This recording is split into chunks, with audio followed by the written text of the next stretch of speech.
آزاد کشمیر میں معمولات زندگی بحال ہو گئے۔ حکومتی مذاکراتی کمیٹی کے اراکین کی اسلام آباد میں گفتگو۔ وفاقی وزیر احسن اقبال نے کہا عوامی ایکشن کمیٹی سے مذاکرات کامیاب، آزاد کشمیر میں امن بحال ہو گیا۔ مذاکرات میں پاکستان اور آزاد کشمیر کے مفاد کا خیال رکھا گیا۔ قمر زمان کائرہ بولے آزاد کشمیر کے احتجاج میں جانی نقصان پر افسوس ہوا، کوشش ہوگی کہ جو معاملات طے ہوئے ان پر جلد عمل ہو۔ ہم نے مسائل کے حل کی طرف جانا ہے۔ امیر مقام نے کہا کہ بھارت کی خواہش تھی کہ آزاد کشمیر میں حالات خراب ہوں۔ آزاد کشمیر میں پیش آنے والے واقعات پر افسوس ہے۔ راجہ پرویز اشرف کہتے ہیں کہ ہمیں کوئی ایسی بات نہیں کرنی جس سے نفرت پھیلے۔ آزاد کشمیر میں حالات خراب تھے۔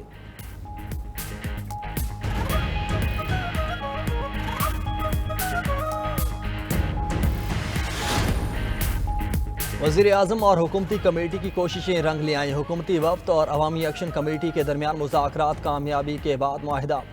حکومت نے جوائنٹ ایکشن کمیٹی کے متعدد مطالبات تسلیم کر لیے۔ طویل مذاکرات کے بعد کئی بڑے اقدامات کا اعلان۔ آزاد کشمیر کی قانون ساز اسمبلی میں ممبران مشیران کی تعداد کم کر کے 20 کی جائے گی۔ مہاجرین کی نشستیں تب تک معطل رہیں گی جب تک خصوصی قانونی کمیٹی اپنی رائے نہ دے دے۔ لوکل گورنمنٹ ایکٹ 1990 والی پوزیشن اور عدالتی فیصلے کے مطابق 90 دن میں بحال کیا جائے گا۔ میرپور میں منگلا ڈیم سے متعلق زمین 30 دن میں ریگولرائز کرائی جائے گی۔ میرپور آزاد کشمیر میں عالمی سطح کے ایئرپورٹ کے قیام کا منصوبہ تشکیل دیا جائے گا۔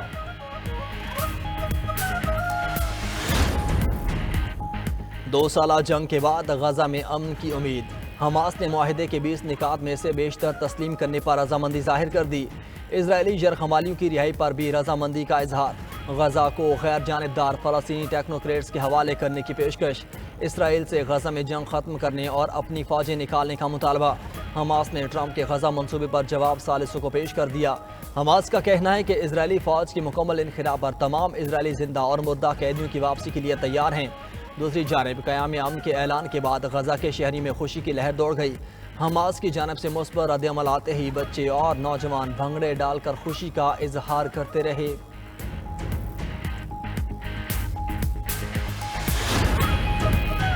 اسرائیل نے حماس کے رد عمل کے بعد ٹرمپ امن منصوبے کے پہلے مرحلے پر عمل شروع کر دیا۔ اسرائیلی فوج کے ترجمان کے مطابق اسرائیلی آرمی چیف کی زیر صدارت حالیہ پیش رفت پر اجلاس ہوا، جس میں یرغمالیوں کی رہائی کے منصوبے پر عمل درآمد کی تیاری آگے بڑھانے کی ہدایت کی گئی۔ اسرائیلی فوج نے فلسطینیوں کو واپس نہ آنے کی وارننگ بھی دے دی۔ مظلوم فلسطینیوں کو جنوبی علاقوں میں منتقل ہونے کی ہدایت۔ دوسری جانب صہیونی فورسز کی دہشت گرد کارروائیاں بھی جاری۔ تازہ حملوں میں مزید 7 افراد شہید۔ 24 گھنٹے میں 80 فلسطینی شہید ہو چکے ہیں۔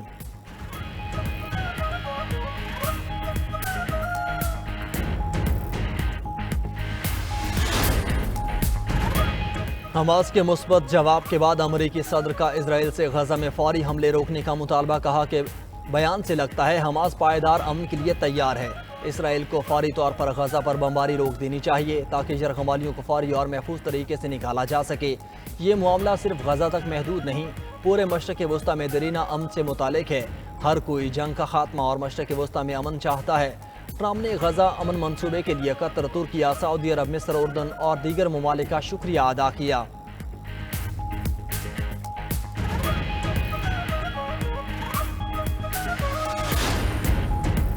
سیکیورٹی فورسز ارض پاک سے دہشت گردی کے خاتمے کے لیے پرعزم۔ خضدار کے علاقے زہری میں فنتنال ہندوستان کے 14 دہشت گرد ہلاک، 20 سے زائد زخمی ہو گئے۔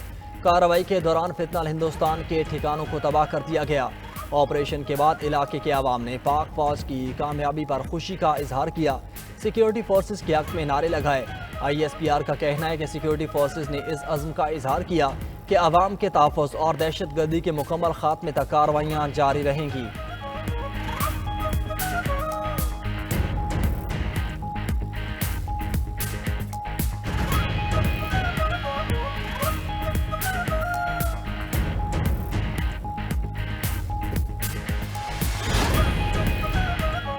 مسلم لیگ نون اور پیپلز پارٹی کے درمیان مفاہمتی کوششوں میں ڈیڈ لاک برقرار۔ ذرائع کے مطابق اسپیکر قومی اسمبلی کی مصالحت کی کوششیں آگے نہ بڑھ سکیں۔ پیپلز پارٹی معافی کے مطالبے پر قائم۔ سینئر لیگی قیادت کو پیغام پہنچا دیا۔ ڈیڈ لاک کے بعد دونوں جماعتوں کی اعلیٰ قیادت میں رابطوں کا امکان ہے۔ وزیر اعظم کی صدر زرداری یا بلاول بھٹو سے براہ راست بات چیت متوقع ہے۔